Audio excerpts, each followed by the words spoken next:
ጤና ይስጥልኝ እንዴት ናችሁ? እግዚአብሔር ይመስገን እኔ በጣም ደህና ነኝ።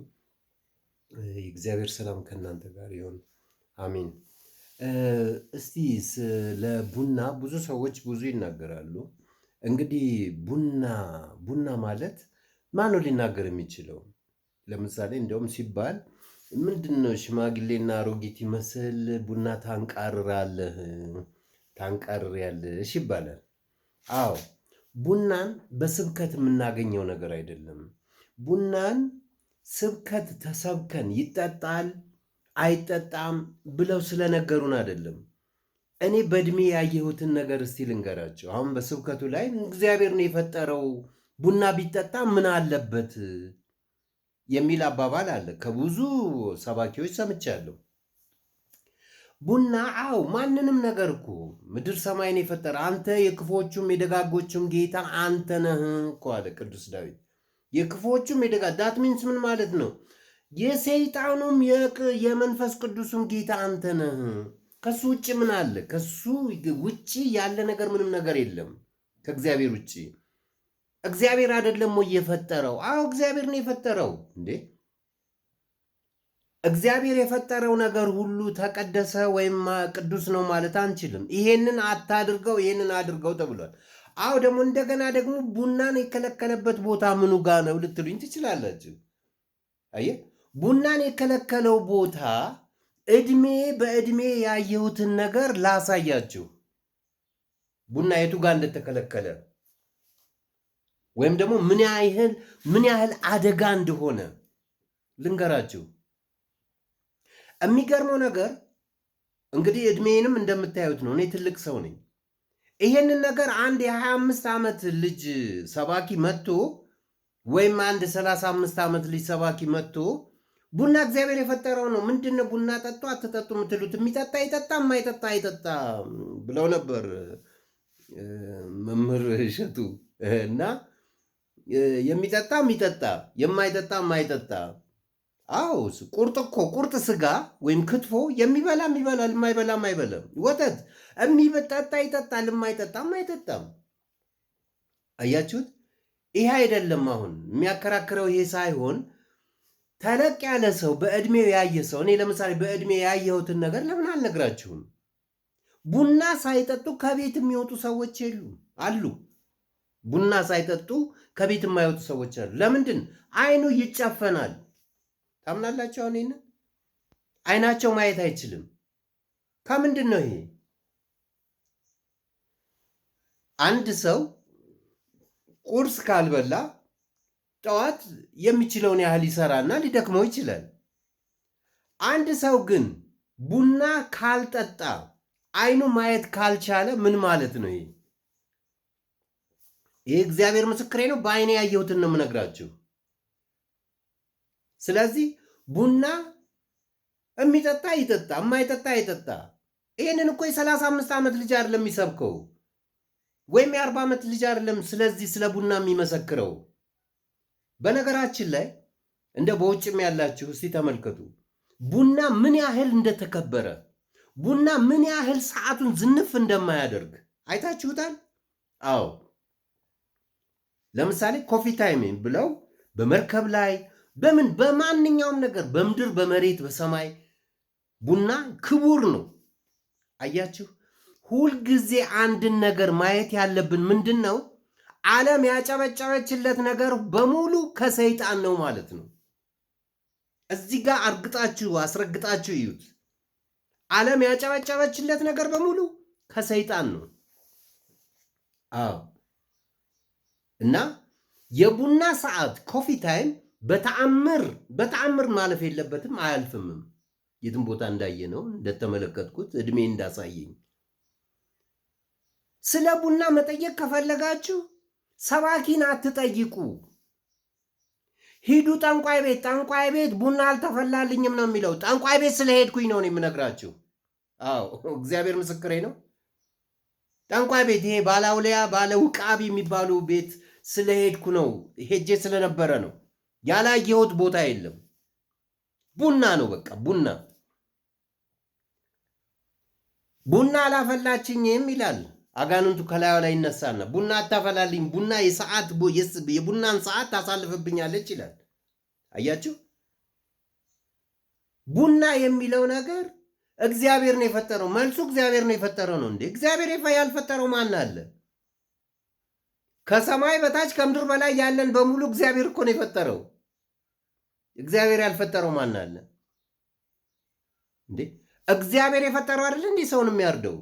ያ ሰውን የሚያርደው ሰው ሆኖ በሰው አንገቱ ላይ ቢላ አሳርፎ የሚያርደው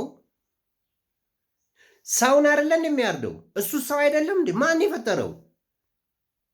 እንዴት አይነት አባባል! እንዴት የሚጣረስ እንደዚህ እርስ በራሱ የሚጋጭና የሚጣላ ስብከት እንደምትሰብኩ ታውቁታላችሁ ወይም እንደምትሰሙ። ቡና ከሰይጣን ነው። እግዚአብሔር ምስክሬ ነው፣ ከሰይጣን ነው። አዎ ለምን? በዕድሜ አይቻለሁ።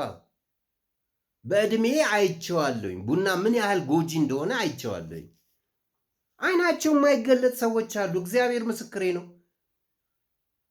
አዎ በእርግጥ ያነቃቃል። የሚያነቃቃ ምን ሲሆን ነው? ያ የአያት የቅድመ አያትህ ጨሌና ምንድነው ስሙ ይሄ ዛር የምትለው ነገር እላይ ላይ እሱን ከቀመሰ ትነቃለህ። ግብሩን ገብረኸዋላ፣ ግብር ገብረኸዋል። አየህ። ስለዚህ ቡና ከምንድን ነው ብለህ ብትጠይቀኝ ከሰይጣን ነው ልሃል። ለሰይጣን ግብር ነው። ከሰይጣን ሳይሆን ሰይጣን ፈጠረው ሳይሆን፣ ልብ በሉ፣ ለሰይጣን ግብር የሚገበር ነው ቡና ማለት።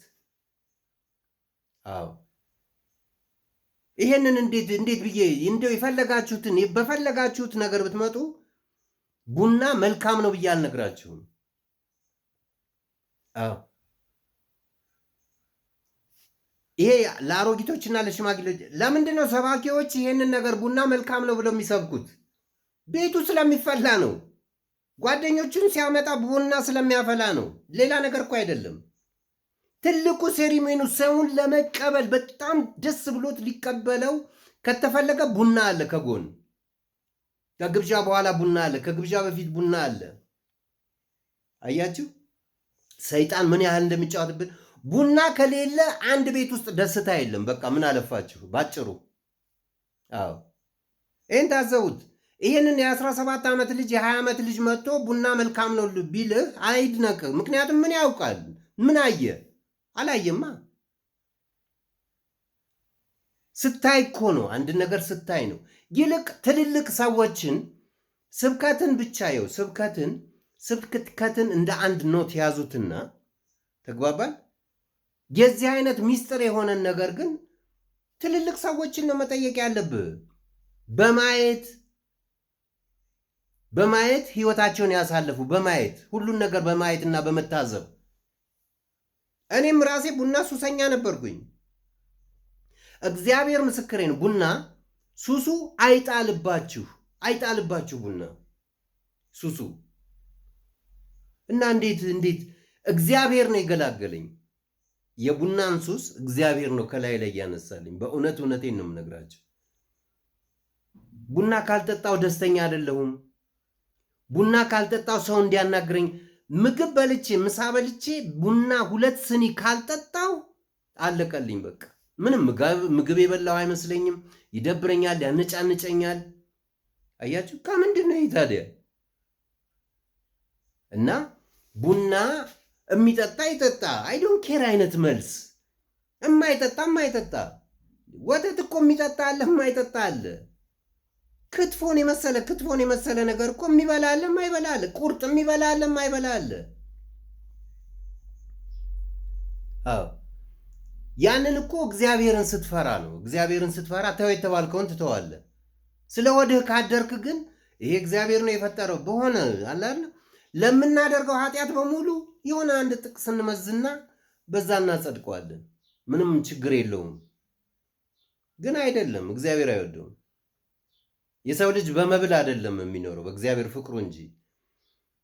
እና አሁን ስለ መብልም ከተነጋገርን እኮ ብዙ ነገር አለ። አሁን ቁርጥ አይበላም። ለምሳሌ ቁርጥ ጥሬ ስጋ አይበላም።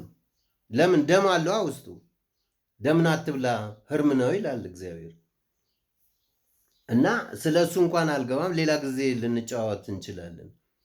አንድን ነገር ግን ልታውቁት የምትችሉት ይሄ ነገር ሊታወቅ የሚችለው አንዳንድ ጠጠር ያሉ ነገሮች አሉ። እንደዚህ አይነት ነገር ጥሬ ስጋ ይበላል፣ ቡና ይጠጣል። ተግባባል። ዕጣን የት ነው የሚጨሰው? መቼ ነው የሚጨሰው? እንደዚህ አይነቱን ነገር አሁን የ18 ዓመት ልጅ እኔ አሁን የሆነ ሰው ስም ብጠራ ግልብጥ ብላችሁ እንደምትጣሉኝ እርግጠኛ ነኝ። ግን አልጠራም። ምን አጣለኝ ከእናንተ ጋር?